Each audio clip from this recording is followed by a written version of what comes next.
got a 12-month-old Labrador who run off to meet and greet, knows the stop whistle when training, but ignores it and runs off to meet and greet humans or dogs. So the best thing you can do, regardless of how old your dog is or how well behaved your dog is to get into the habit of, when you see somebody in the distance, call the dog back to you and pop the dog on lead, and have your dog on lead when it sees another dog and when it sees a person, so it gets into the habit of ignoring it. So all we need to do really is to break established habits, which is what pretty much all training's about. You can call it counter conditioning if you like, but it's basically dog training. So what happens is, when I've got a youngster, to start off with, the second I see somebody or hear somebody, then I'll put them on lead and I'll bring them back beside me and I'll give them a sweetie, or if it's a narrow path, me and the dog will go off the side of the path and I'll get the dog to focus on me. I'll get the dog to sit, regardless of age, even if it's a 3 or 4 month old, I'll get them to sit. I'll get a sweetie out and I'll do the whole focus on the lanyard. So treat to the dog's nose, bring it up, hold on to your lanyard, and then have a conversation with your dog.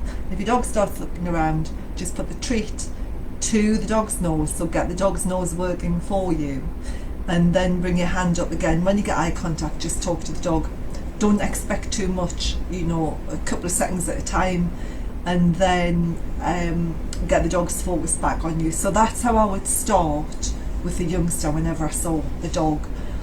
If they were off lead, immediately I would call them back to me, to the point where my dogs, by the time they're 6 or 7 months old, if they see somebody on a walk or they see a dog, the first thing they'll do is they'll turn around and start heading back to me, and that's because I've been really consistent with my training. So they see somebody, they go, oh, I'm going to get cold, might as well go back straight away. And then when you're out and about on your walk, it becomes a habit. You see somebody, you call them back, you put the lead on them.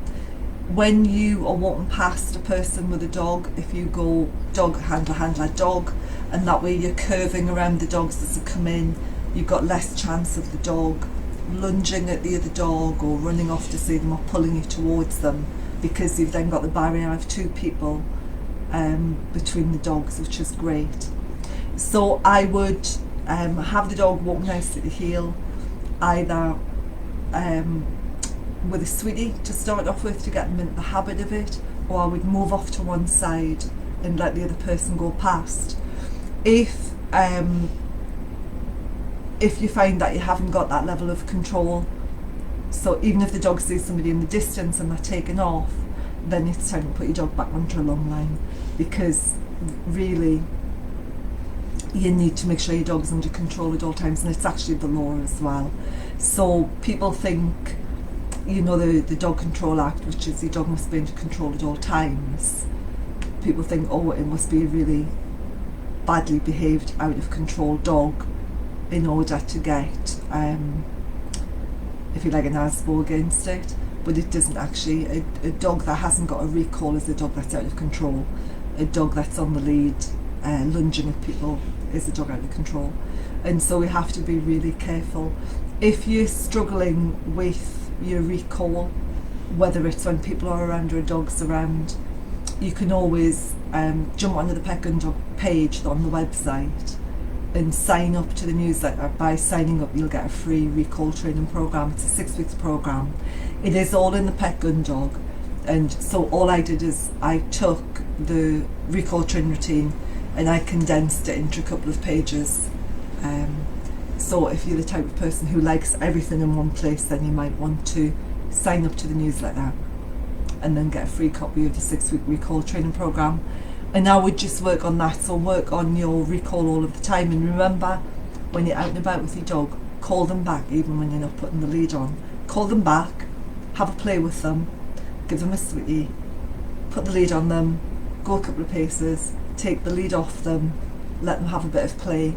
And so the dog will learn very quickly that when you call it, something great's going to happen. Either you're going to have a play a game of tuggy, or you're going to have a game of catch, or touch and chase, or they're going to get a sweetie, they're going to get a massage.